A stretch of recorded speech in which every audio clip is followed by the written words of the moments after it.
Good evening, everyone. I'm Dennis Stone, Director of the Center for Advocacy and Social Justice at the Jacksonville Urban League. And we're really pleased this evening to have several experts talking about issues of great import for us today, the impact of, to borrow from the title, attempts to change history.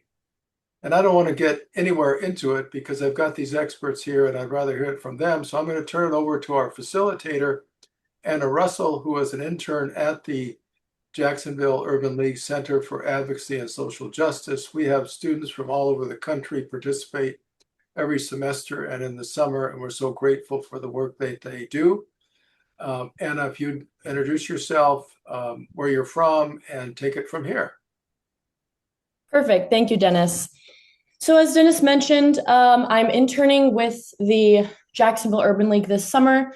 I'm a rising fourth year at the University of Virginia. I'm studying public policy and leadership with a double major in French, and I'm from Virginia Beach, Virginia. This summer, with my Center for Advocacy and Social Justice internship with the Jacksonville Urban League, I am writing a policy paper on critical race theory in education. And I'm hosting this panel today to spread the word and to speak to experts on the issue. So up next, I'm going to introduce our panel speakers, and then after their bios, I'm going to give them a few minutes to talk about how critical race theory is connected to the work that they do and their lives that they lead, and how these recent attacks have kind of impacted that day-to-day work. First up, we have Mr. Rodney Hurst. Rodney Lawrence Hurst Sr. is a Christian, a father, grandfather, a great-grandfather, a widower, cancer survivor, civil rights activist, Black historian, military veteran, and the award-winning author of 4 books. His first book, It Was Never About a Hot Dog and a Coke, is a personal account of the 1960s sit-in demonstrations in Jacksonville, Florida, and Axe Handle Saturday. It Was Never About a Hot Dog and a Coke is the winner of over a dozen awards, including the 2008 USA National Best Books Awards Book Competition First Place Award for Multicultural Nonfiction. Hurst is a native of Jacksonville, Florida, where he was the 16-year-old president of the Jacksonville Youth Council, NAACP, and one of the leaders of the 1960 sit-in demonstrations. Hurst served on the Jacksonville City Council. He's a life member of the Association for the Study of African American Life and History, or ASALH, and he is a Silver Life member of the National Association for the Advancement of Colored People, or NAACP. Mr. Hurst, I'll give you a few minutes to begin to talk about CRT and how these recent attacks have impacted your work. Good evening. The concept of race in this country, the concept of racism in this country is something that I cannot escape, something that I live with daily. I started school when I was 5 and I got skipped. So I'm 11 years old going into 8th grade. And prior to that time, I walked around Jacksonville as a native looking at signs that said colored and white, Negro and white, looking at water fountains side by side that said colored and white, looking at restrooms, looking at lunch counters, looking at waiting rooms for Greyhound buses, and getting on municipal buses going straight to the back, and getting on a train where all Blacks were congregated, going to governmental offices where Blacks had to be served from a separate waiting room for governmental services.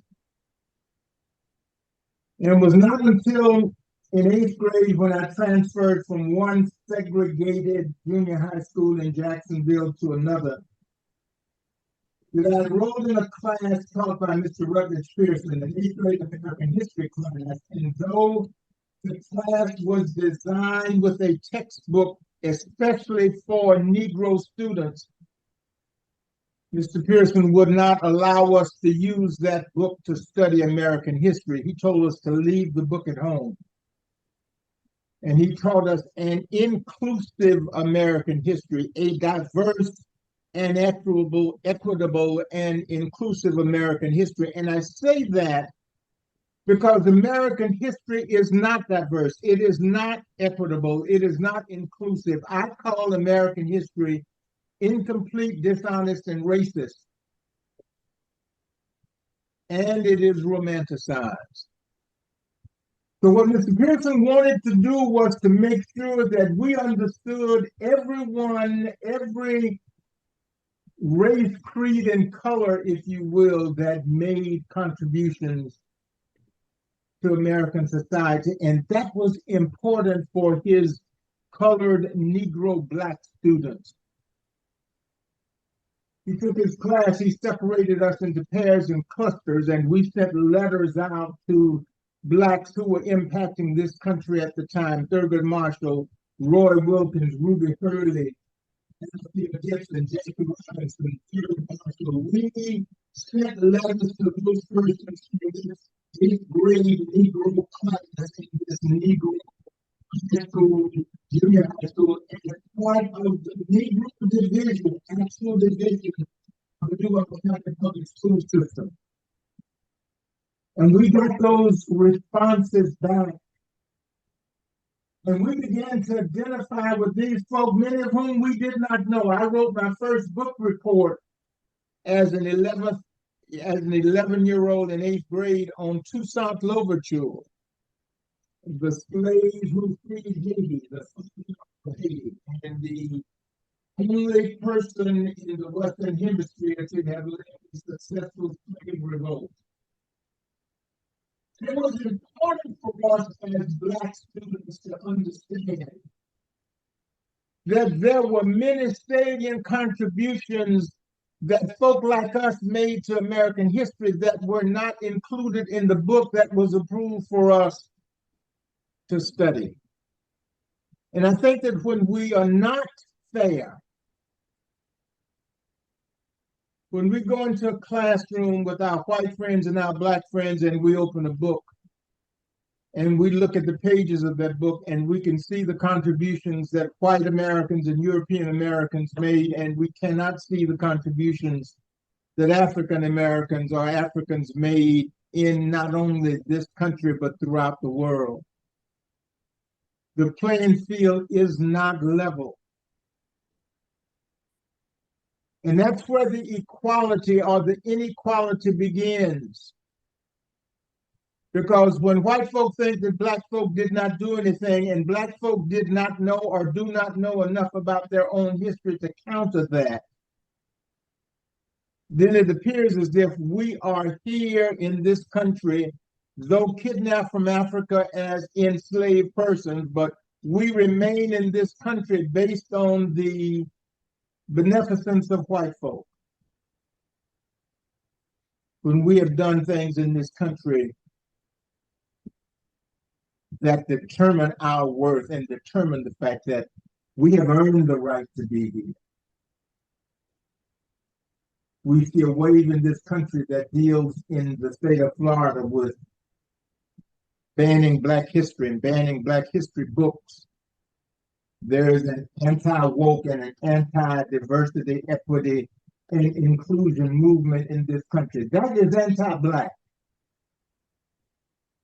We can slice it any way we want to. It is anti-Black. And that is the racism that runs rampant in this country that we don't like to talk about. I call it white American Christian racism. And that's what we have in this country that started centuries ago when dark-skinned human beings were kidnapped from Africa, brought to this country in a free labor economy to work for free to make this country independently and obscenely wealthy. We don't talk about that, nor do we talk about the stolen wages for more than 3 centuries of folk who look like me and the reparations for the descendants of those persons. But we can romanticize American history in such a way where it appears as if white folk did everything, and a lot of American history is not true, is not accurate. It is not the truth. So into the evening, we'll get into more details, but I think that until this country comes to grips with what racism is all about in this country, we already have had a long struggle as we have dealt with civil rights and voting rights, and we're going through some of those same toils and troubles again. But we're going to continue to have those problems because this country is not honest with its history. This 250 years that we are celebrating, some are this year, 250 years of a racist American history. We'll talk later. Thank you, Mr. Hurst. Next, we will move on to Professor Allison Anders. Allison Daniel Anders is an associate professor in the Educational Foundations and Inquiry Program and the Qualitative Research Certificate Program in the College of Education at the University of South Carolina. She is the past co-director of the Critical Race Theory Summer Institute at USC, and she teaches critical race theory, foundations of education, sociology of education, and qualitative research methodologies. Dr. Anders studies everyday experiences of access and equity in context of education and critical and post-critical qualitative methodologies. Her work includes evolutions in critical and post-critical ethnography, crafting approaches, co-edited with George Noblet, and articles in Cultural Studies, Critical Methodologies, the International Journal of Qualitative Studies in Education, Qualitative Inquiry, Qualitative Research, the Qualitative Report, and book chapters in edited volumes. Professor Anders, take it away. Thank you, and good evening. I appreciate the invitation and your introduction. I'd like to add, I also am an 11th and 13th generation white settler. I'm a descendant of a family of white enslavers of at least 50 children and men and women in what became the Commonwealth of Virginia. I grew up in what became Richmond, Virginia.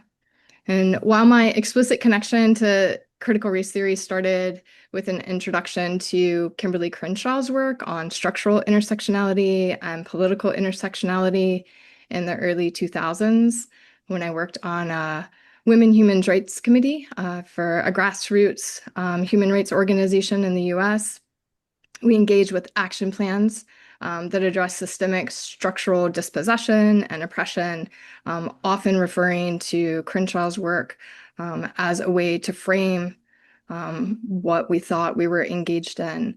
And Crenshaw addresses explicitly the ways that disenfranchisement, dispossession, and oppression affect Black women and women of color. Her work has been taken up globally, and I did my best to be a student of and participant in that work around women's human rights. It was only later, after graduate school, that I began teaching courses in critical race theory. I was at the University of Tennessee at the time. Students had been asking for the course for many years, and I worked with a colleague here at the University of South Carolina at the time, Dr. Michelle Bryan, to design and model that course after her extraordinary work here at USC. I'd say it was during that period that I understood CRT to be more than a set of analytics and concepts, but really as Richard Delgado and Derek Bell and Kimberly Crenshaw and Mario Matsudo and Chuck Lawrence and others have described it, which is a movement. It is about movement building. It is about moving toward that aspirational democracy we all hope to see someday, as well as a place to come together and challenge and critique both inside and outside the academy. And I'd say today, in this period of deep retrenchment that we've seen since 2016, it's more important than ever to be connecting the aims of colleges and schools of education in particular to the project of democracy, to higher education broadly, to the project of democracy, to freedom of speech, academic freedom, and to, as transparently and as vigorously and vigilantly as possible, address the real relations of race and what became the United States. and challenge the ongoing propaganda that we still face from the right. And I look forward to having a conversation and sharing more. There certainly are anecdotes I can share from experiences in South Carolina of the chilling effect that has taken place since the 45th presidency, and what that looks like here. Thank you so much, Professor Anders. Finally, we have Professor Bethany Bell. Bethany Bell is a scholar and educator whose work brings together a passion for teaching, a commitment to equity, and a deep expertise in research methods. She has written extensively to help make research and data more accessible to educators, practitioners, and health professionals, with the goal of empowering more people, not just traditional academic gatekeepers, to engage critically with evidence about equity. As a professor in UVA's Youth and Social Innovation undergraduate program, one of her courses, Inequality in U.S. Social Policy, covers a broad overview of American social policy from welfare to criminal justice, discussing origins, causes, and potential solutions for inequality in modern society. Her scholarship and contributions have been recognized nationally through honors from the American Educational Research Association and the National Institutes of Health. She's also received multiple awards for her teaching and mentorship, including the University of Virginia Student Council Jefferson Cup Award, reflecting the strong connection she builds with students both inside and outside the classroom. Professor Bell, you can take it away. Thank you, Anna. So thank you for inviting me. Obviously, you took my inequality in U.S. social policy class. Being in Virginia, I have a very different experience in terms of the impact. But I will start by saying, for me, I think I've shared this with my other colleagues. I was a late arriver to this notion, to the concept of CRT. And for me, what it did was it started to give me an answer to everything I remember observing in my life. And so, and that has, so always noticing patterns and noticing different treatments, being in different school systems, that I didn't have a word for it when in the 90s, but going to schools with different groups of students and seeing, even though we were the same, seeing, tracking within the schools. And so for me, once I learned about the theory of critical race theory, I was able to then learn and understand and start to put words to the things that I had observed. When I was at South Carolina, I was not teaching classes where the attack on critical race theory started happening. And then I had the privilege of coming to the University of Virginia. And to be honest, in the University of Virginia, to date, we are getting the second wave of the attacks, and they're going broader. They're not limiting it to CRT. They're focusing more on anything that has to do with equality, right? So just and diversity. And so we've been lucky, aside from losing the president of the university last year. We have, our internal school leaders have protected. We still teach what we want to teach. We haven't been required to change class names. And so we've actually we have those above us understanding and willing to go to protect the integrity of what it means to be an educator in the School of Education. With that said, the impact, I think one of the questions you want us to do is how has this impacted my professional life? I've actually become more committed to saying the word, saying CRT in my classes, not shying away. And I'm doing that because I'm a tenured professor and I'm a white woman. And if they're going to come after someone, come after me. don't come after my non-tenured faculty of color. And so I have purposefully continue to say the things that need to be said and to teach the class without shying away and without changing what I use in my classes, what I talk about in my classes. And so I would say that it's empowered me even more so because if someone wants to look at my syllabus and try to come after me, I'll take it. And I can do that because of the privilege of being tenured and being a white woman. And I tell my students that we talk about this in my class, that I'm having these conversations with you. Don't stop. It's not going to stop in this classroom, but remember about the context of where your conversations are happening. Perfect. Thank you so much, Professor Bell. So now we're going to get into the panel portion of tonight's event. So some questions I'll ask to all panel members, and you can take turns answering from your own perspective. And then some are more specific to one panel member. And so our first question is for Professor Anders. As a scholar of critical race theory, could you define the term for those who aren't familiar with it?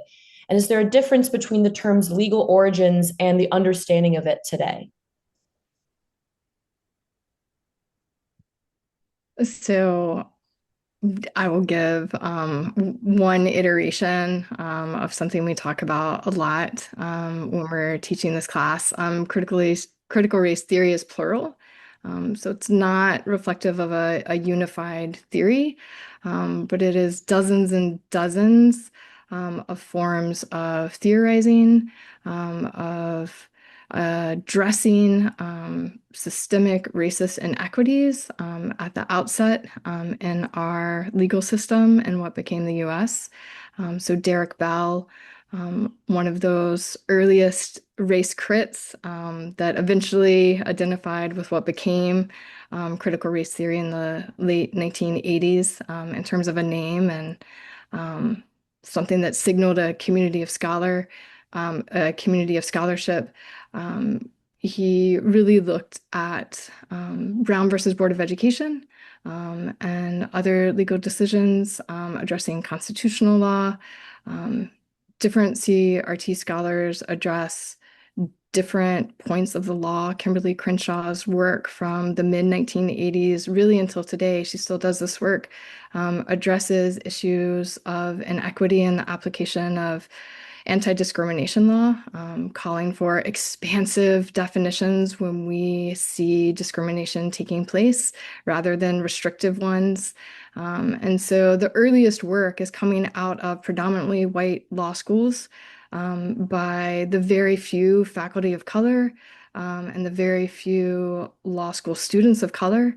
Kimberly Crenshaw and Mari Matsuda and others actually created their own alternative course, having arrived at Harvard just after Derek Bell's departure, and gathered critical scholars in law across the country to come to the site or move toward them for summer workshops and conferencing to build out the relationship and their understandings and analysis of the relationship of race and racism, white supremacy, and the law.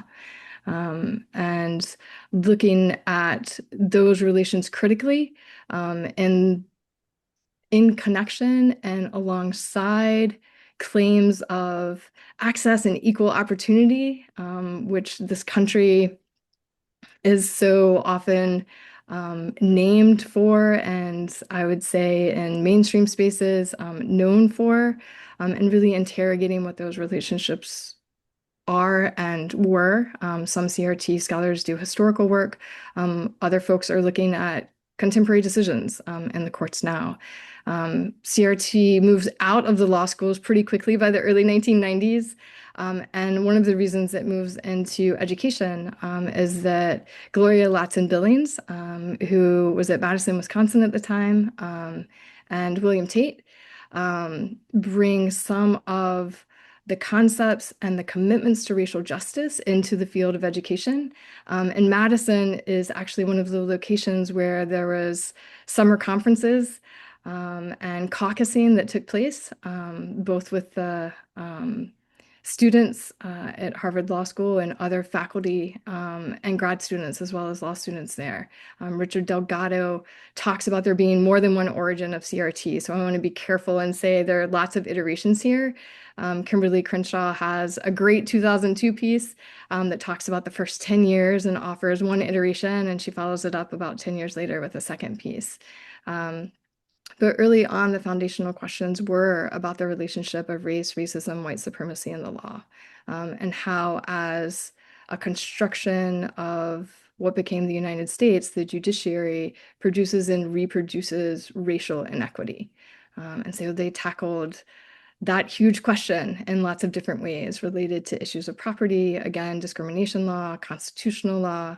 And they also looked at the power of an oral tradition that can stand in contrast to the sort of logocentric academic narratives that are produced often in really white stream ways about the ways we make sense of our history and come to understand who we are as a country.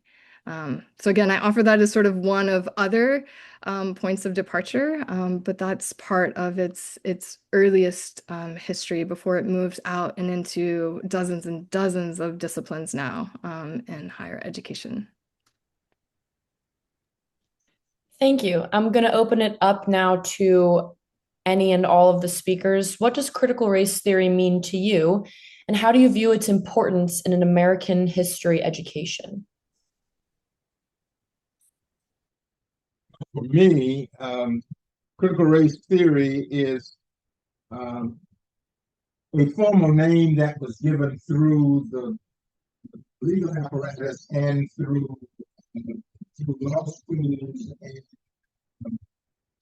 And hats off to Professor and Dr. Crenshaw and Derek Bell and others for coming up with the terminology. But many other interpretations say that critical race theory is just dressed up racism, interwoven in American society. And as we approach everything, if we start with Brown and go through the different decisions, we are right now dealing with many whites in this country who are upset because in 1954, the Supreme Court said that there is no such thing as separate but equal, and therefore integrate the schools with all deliberate speed. There are those who are still upset with that, which is why we have, in many instances, charter schools and the voucher problems, which are other conversations. We cannot deal with any issues in America, which was founded on that racism. I mean, understand that this so-called Christian country was founded on taking a race of people, kidnapping them and bringing them to this country, working them for free in a free labor economy, in chains as enslaved persons, for them to make this country obscenely wealthy. And we act as if that is what this country was designed to do, and yet we will not talk about it, nor will admit. This country has never officially apologized for slavery. When you talk about reparations, it's a joke. When you deal with the kinds of things that have historically happened in this country, it's an oh well, or there are those who shrug their shoulders, or history books don't even deal with it or omit it from those books. When you deal with the kinds of racism and discrimination, the kinds of race riots and the violence that have been exacted on Black folk, you work a race of people as enslaved persons for more than 3 centuries, and at the end of a war fought between this country and an enemy government called the Confederacy, you then tell those persons enslaved that you are free, and you don't give them any land, you don't give them any money, you don't give them any property where they could stay, you don't give them any food, you don't give them any clothing, you just say you're free, but it was against the teaching. Enslaved persons exist in this country after slavery if you don't give them an opportunity not to be enslaved again, so you send them back to slavery through sharecropping. And then you pass Jim Crow and black codes and all of the kinds of segregation laws to make sure that what is reinforced is that they are inferior based on the color of their skin. That is part of this country that until we come to grips with that, we don't understand who we are in this country in this 250th anniversary. And that is not, I'm not angry about it. All I'm doing is telling the truth. Anger comes in at some point in time. But how can you talk about American history and you don't tell the truth about racism? Call it CRT, call it anything you want to, but it is white American Christian racism that we will not discuss, and we pass laws in the state of Florida and in other states to make sure it is not discussed. I am glad that in some states that teachers are not intimidated by state government or others as it relates to telling the truth. In the state of Florida, teachers in Duval County and in other counties here in the state of Florida are absolutely intimidated teaching the truth about American history, having Black history books in their classrooms, having books that may or may not have been vetted by librarian types. And if a parent walks in the class and sees the book and complains about that book to a superintendent or to an official, that teacher can lose his or her license for having a non-vetted book. That is the intimidation factor that teachers have to deal with here in the state of Florida, and you cannot teach the truth under that intimidation here. And we won't talk about it. I mean, that's the 800-pound gorilla in the room. Yeah, well, we are intimidated, but let's not talk about it. Let's keep on talking. Let's keep on teaching. And our children are becoming educationally crippled because they are not being taught the truth. I have written just one point, and I'll button up for a while. I've written 4 books about Black history, racism. My last book, Black and Brilliant, dedicated to 12 and 18-year-old young Black youth so they can understand how I felt as a preteen and a teenager walking around the contributions that people who look like me made to American society because they are not taught. Those developments, those achievements, those accomplishments are not taught.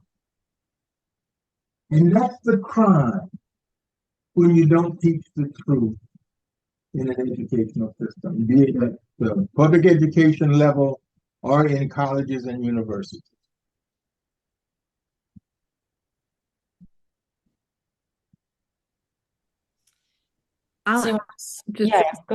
Just briefly, and just to echo all the points that were just made, I know the following anecdote only because my son just finished 4th grade, and 4th grade standards in South Carolina public schools include the Civil War unit. And that unit now identifies state rights as the only correct test answer for the reason for the war. On a multiple choice option where slavery is listed as one of the possible answers, slavery is now marked incorrect. So our standards. One of my good friends, he passed in 2021, and I was honored to be asked by the family to speak at his service as the only non-family member to speak, was Dr. Jason. Dr. Logan wrote a book. My teacher told me everything your American history textbook got wrong. A white sociologist, historian, who was the first person nationally to call for taking down Confederate monuments and statues and other acknowledgments or accolades for the enemy government called the Confederacy. And he has shown and has written in his several books that the only reason the Civil War was written was fought. And in all of the secessionist papers filed by the 11 states who seceded, that the reason they said they were seceding was because of slavery.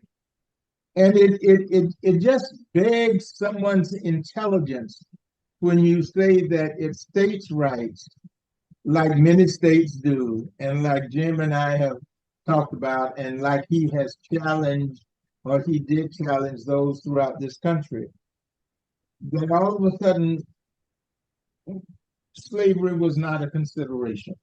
It was states' rights. And that is part of the dishonesty in American history that we cannot get beyond, as if fighting a war to keep a race of people based on the color of their skin enslaved is somehow honorable.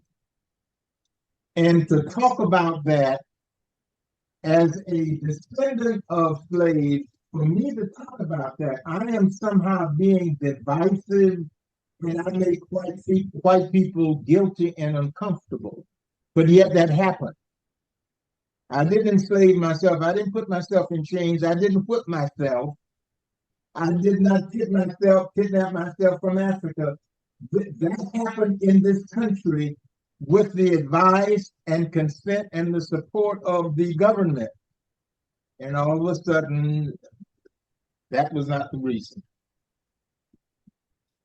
I wanted to just add that although my experience is with the students that have come to the University of Virginia, I will say people think of Charlottesville as a pretty liberal space, but the city of Charlottesville public schools still uses a textbook where the Civil War was called the War of Northern Aggression, just like they do in South Carolina. So I did want to just put that context out there and this is as of that I had a student in a year ago fall who is from Charlottesville, and that was the book that was the curriculum that she learned like 3 years prior.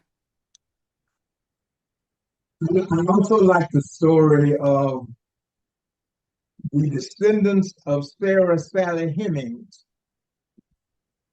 who were also the descendants of Thomas Jefferson, and they had the right to be buried in the cemetery next to Monticello or Monticello.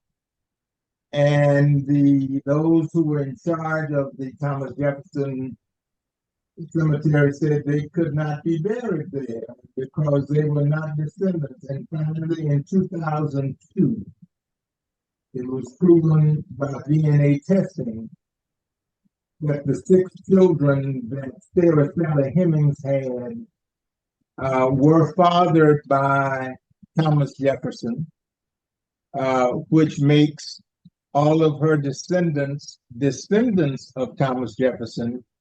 And now they can be buried in the cemetery next to Monticello. And of course, even before Thomas Jefferson became president, he owned more enslaved persons in Charlottesville and Albemarle County, Virginia, than any other person in that county.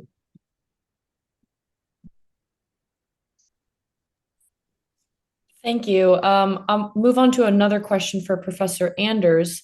So you teach critical race theory at the University of South Carolina, and you experienced firsthand these attacks with the CRT Summer Institutes. Could you speak a little bit about the Summer Institutes and what this experience was like for you?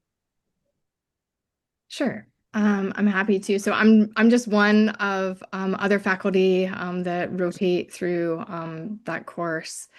And in response to student interest in 2014, 15, 16, around there, we realized they were clamoring for more engagement with critical social theories, and in particular, critical race theorizing and critical race methodologies, critical race counter storytelling.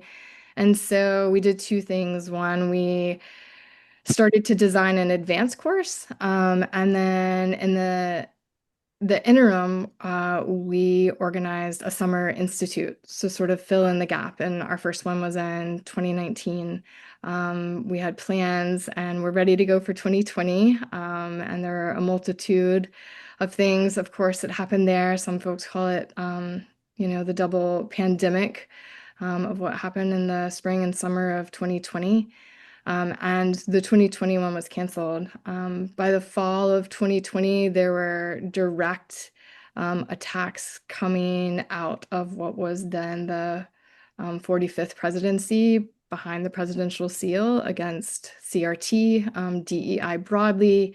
By spring 21, there were no less than 6 bills, 5 in the House in South Carolina and 1 in the Senate, attacking CRT based on the propaganda that Christopher Rufo and others were perpetrating, naming it what it never was.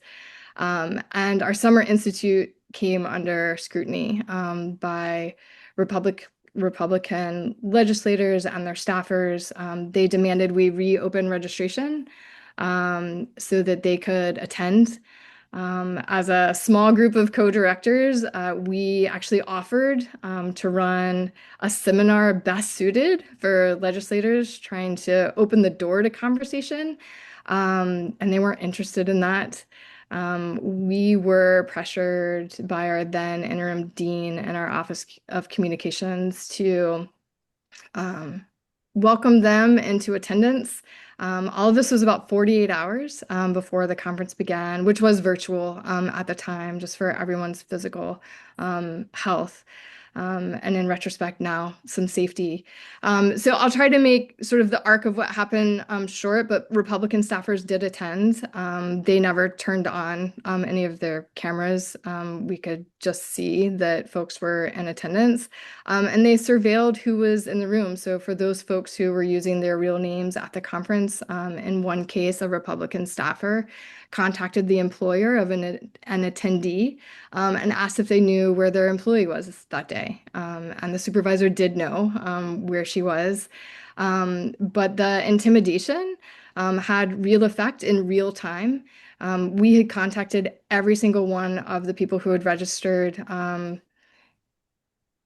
and let them know that there might be Republican staffers joining us, and if they wanted to use pseudonyms or just initials as they logged in over the next 2 days for the conference, they were welcome to do so. We had some international students that emailed us late into the night to say, we just don't even feel safe attending, even virtually, even with initials or a pseudonym. So I'd say the intimidation definitely had the effect that I think was intended. I don't think there was an authentic interest in engaging in conversation and what critical race theory is and is not. They were looking, I think, for sensationalized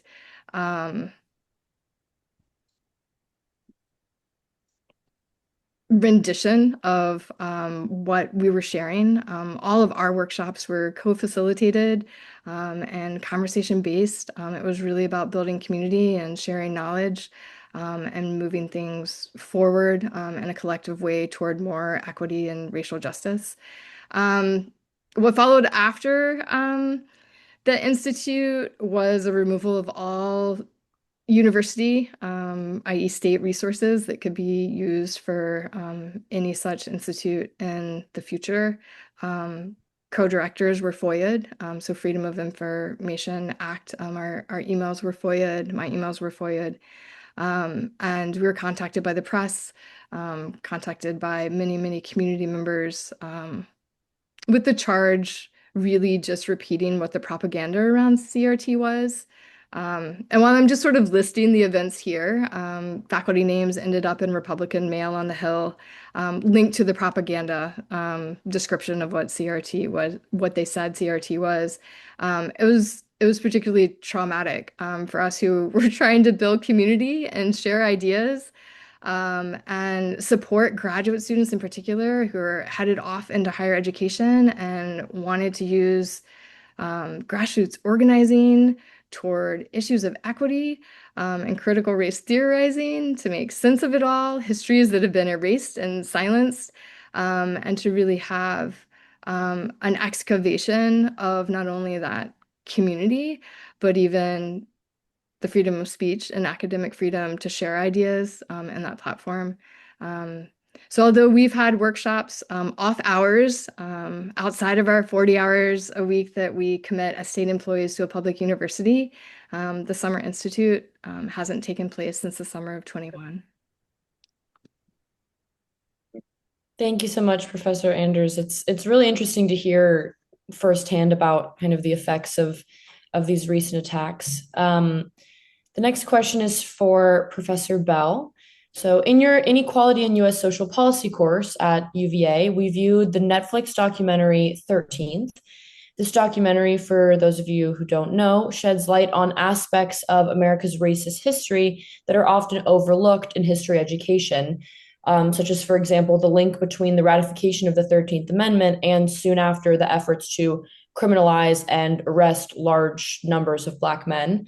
Can you explain this link and how it supports the need for critical race theory in education? Yeah, thanks, Anna.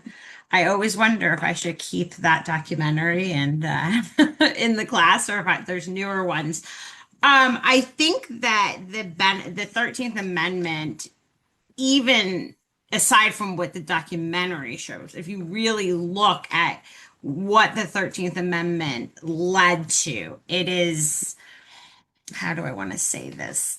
It clearly kept the same goal as slavery. That was, I mean, with it saying that no human slavery is abolished except as a punishment for crime,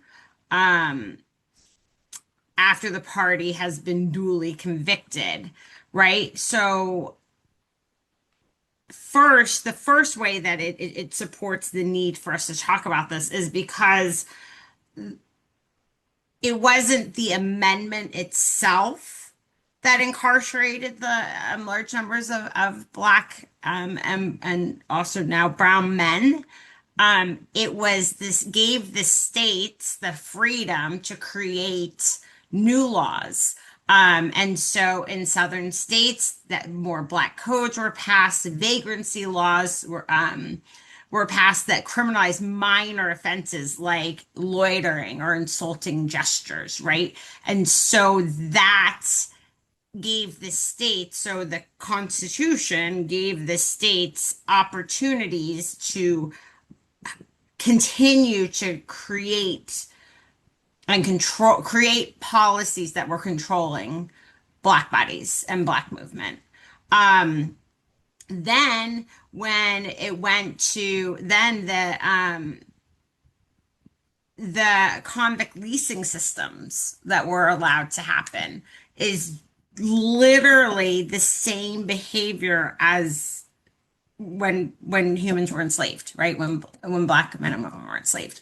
So the documentary is a great tool, and I use it in the class for this reason, because it doesn't, in addition to laying out and explaining what the 13th Amendment actually says and then how it was used, it also exposes people to the comments that politicians were making. Like, it's not there's enough evidence that it's not a coincidence that we see this spike in the arrests of Black men in the 80s, in the 90s, the war on drugs.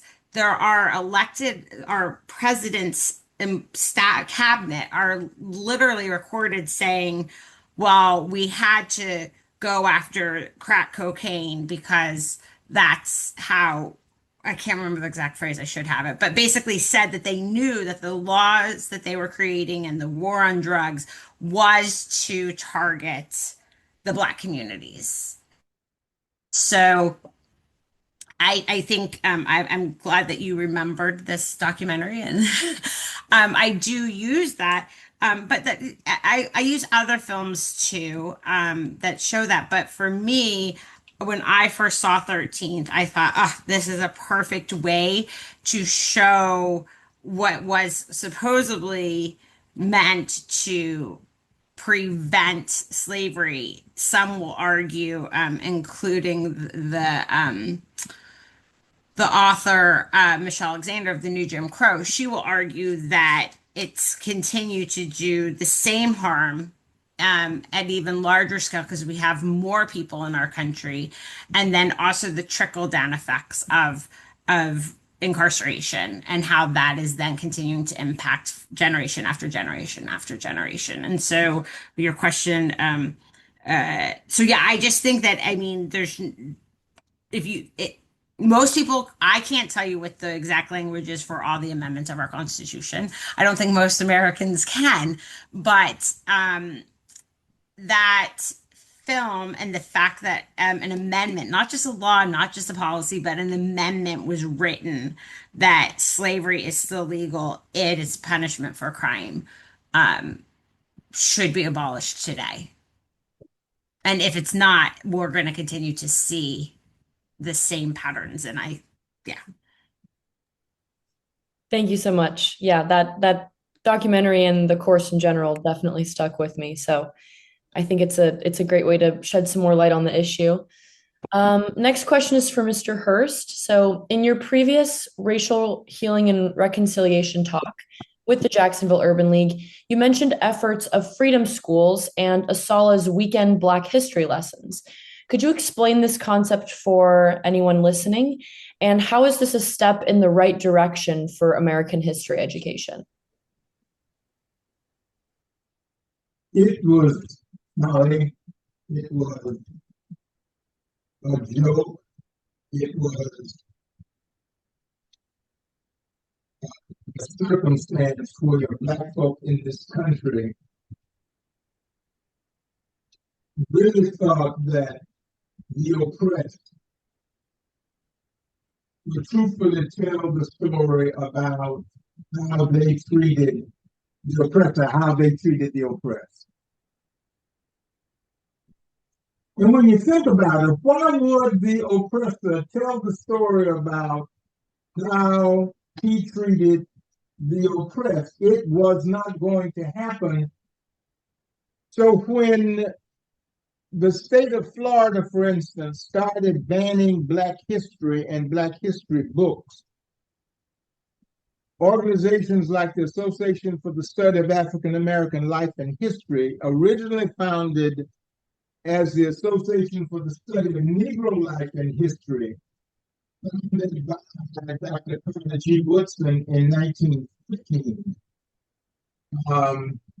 And then in 1926, he saw the need to start Negro History Week because as the second Black male to receive an earned PhD from Harvard University after W.B. Du Bois, he saw the need for the history of the contributions of Black folk to be told. So since the school systems refused to teach Black history under the guise that Black history makes white folk feel guilty and uncomfortable, then ASALH and many of the ASALH chapters in the state of Florida and throughout the country have started what they are calling freedom schools on the weekends to start teaching Black history. And granted, you cannot cover as much as could be covered in a classroom on a daily basis, but doing nothing is not an option. Even during the days of segregation, even during the days of a Negro junior high school and a Negro 8th grade American history class, my 8th grade American history teacher who said to his class, freedom is not free if you're not a part of the solution, you are part of the problem. He did not teach American history and include Black folk at the exclusion of anyone. White folks think that when Black folk talk about Black history, the intent is to exclude whites. No, that is not the intent. The intent is to teach Black history in addition to, even though white history does not tell the truth, white folk have to deal with that themselves. I think it's folly. I think it's laughable that even in this 250th year anniversary of the founding of this country, or of the signing of the Declaration of Independence, we still say that Betsy Ross stole the first flag. She did not. We still say that Paul Revere got on a horse and rode from Lexington to Concord, saying, "To arms, arms, the redcoats of the British are coming." He did not. We still say that Benjamin Franklin put a key on the kite, flew the kite up in the air to have the key on the kite hit by lightning, and therefore Benjamin Franklin discovered electricity. That never happened. Those are the things that we are taught because we romanticize American history in addition to it being dishonest, incomplete, and racist. But what we want to teach, and when we include Black history, we want to let everyone know that the first person to perform successful heart surgery was Daniel Hale Williams, that the person to classify blood plasma was Charles Drew, that the first person to sit a foot on the North Pole was Matt Henson. They were Black persons, and we want to tell that story in addition to the story that's already there in the books. There is no reason why these signal accomplishments and achievements should not be excluded, unless the intent is to say to Black students and to white students that Black students and persons who look like them did not do anything in this country. That slave hands did not build the Capitol and build the White House. That every Ivy League school in this country used slave hands to help develop buildings and infrastructure. And see, the interesting thing about slavery in this country that we again do not tell, America did not kidnap slaves from Africa, enslaved persons. They kidnapped artisans who did what they did in their countries on the continent of Africa. They made them slaves once they got here. So they did not kidnap savages, as your history books would like you to understand. So these schools, these weekend schools, these schools by other groups are intending to tell the story of what Black folk did in this country. Minor, meager resources, but still we're going to tell the story, because unless we tell it, we cannot expect anybody else to tell it. Thank you, Mr. Hurst. We are just about out of time, but I wanted to offer all of the panel members an opportunity to make a little closing statement if they wish, or if we have any questions. And in this closing statement, or as we talk about questions, I'd like to focus on the questions of kind of how should we teach CRT and what steps can we take looking forward?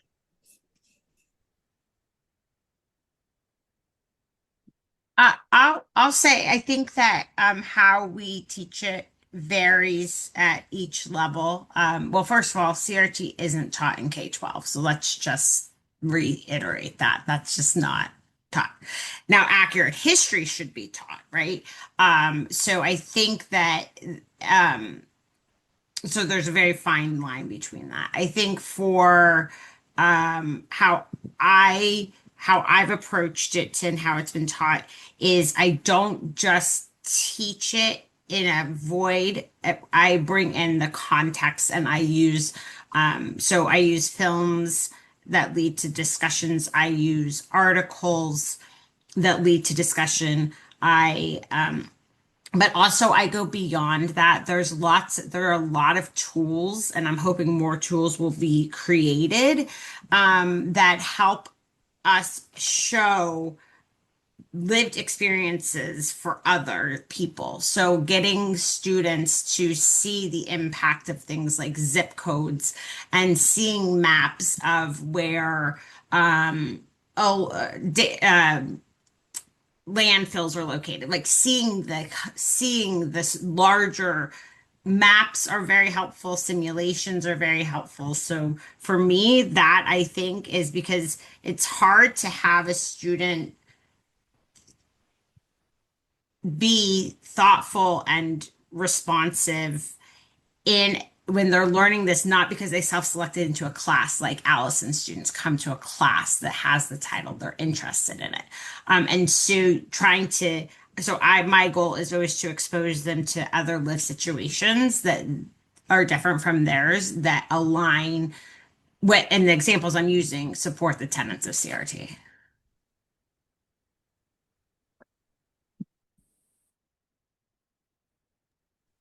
I would echo what Professor Bell is sharing, and also Mr. Hurst. I think white folks also need to be doing a lot of work with white folks.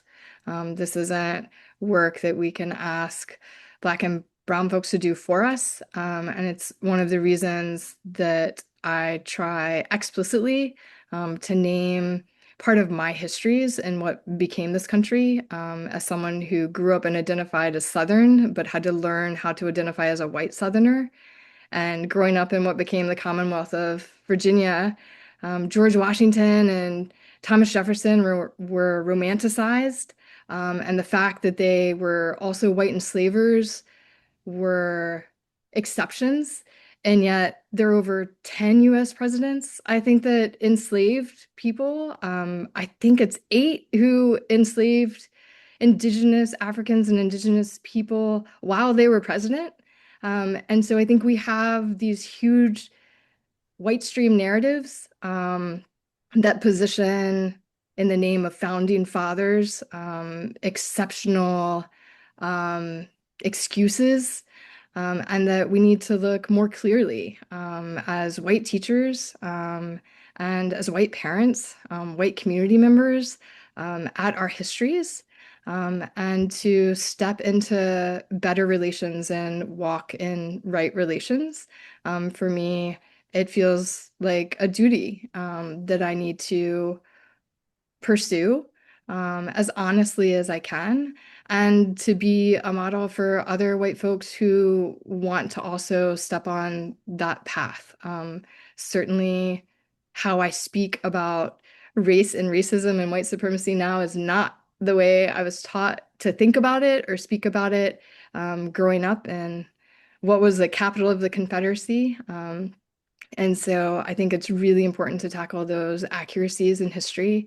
I think Black churches are leading the way. Freedom schools are leading the way. And white folks can pay attention to where Black and brown leadership has always been taking us.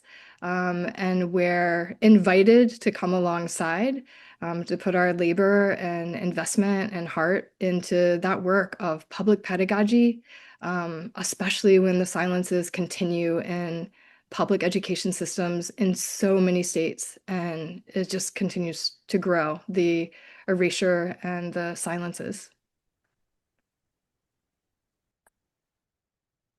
I've been blessed to have some great experiences in the civil rights movement in my 82 years of existence on this earthly plane. That also includes time at the Penn Center in the St. Helena Islands in South Carolina, and meeting some of the early civil rights personalities and celebrities who eventually founded SNCC, Marion Barry and Chuck McDew and John Lewis. But I am an advocate for my Blackness because I recognize that Black face looking back at me in the mirror. And because I'm an advocate for who I am does not mean that I am anti-white. And for those who think I am anti-white, then that's their problem and it's not mine. But for an eighth-grade American history teacher to teach his Negro students about the importance of what those persons excluded from history books, what they did in American history, gave me an opportunity to start developing and understanding my worth as a young Black person and a Black adult in this country. Mr. Pearson also encouraged us in his classroom to join the Youth Council NAACP, which I did at age 11. At 15, I became the president of the Youth Council NAACP, and at 16, when I graduated from high school, I led the sit-in demonstrations here in Jacksonville, culminating in an infamous violent day called Axe Handle Saturday, when we were attacked by 200 whites with axe handles and baseball bats for sitting in at heretofore segregated white lunch counters, even though stores invited their Black shoppers to come in and spend their money. But the stores only wanted us to sit where they wanted us to spend our money. We said that was insulting, among other things. Those white lunch counters were visible vestiges of segregation and racism, which enable us to dramatize our opposition to segregation and racism.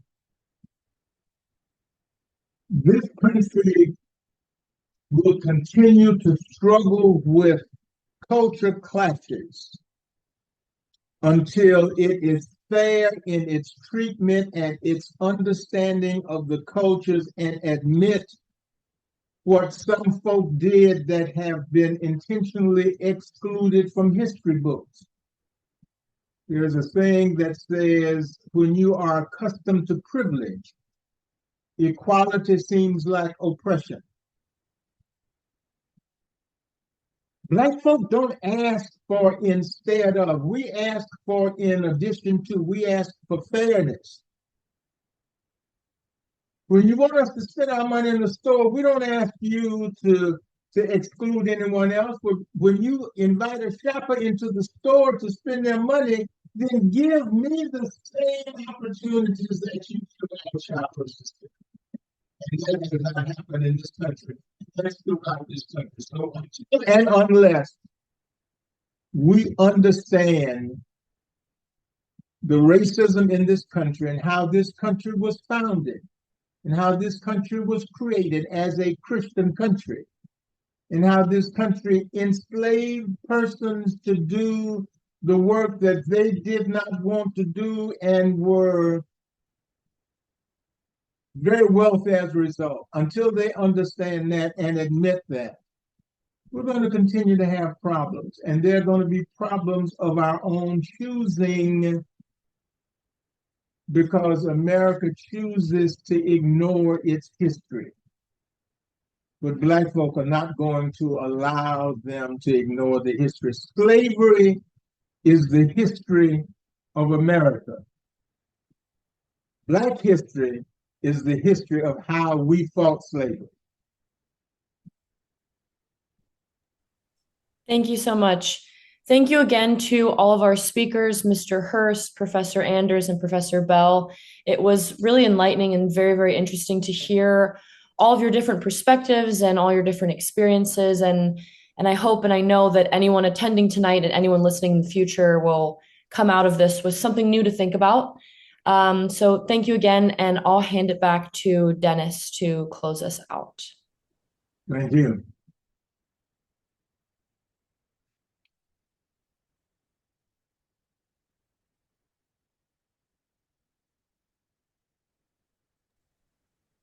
Thank you so much.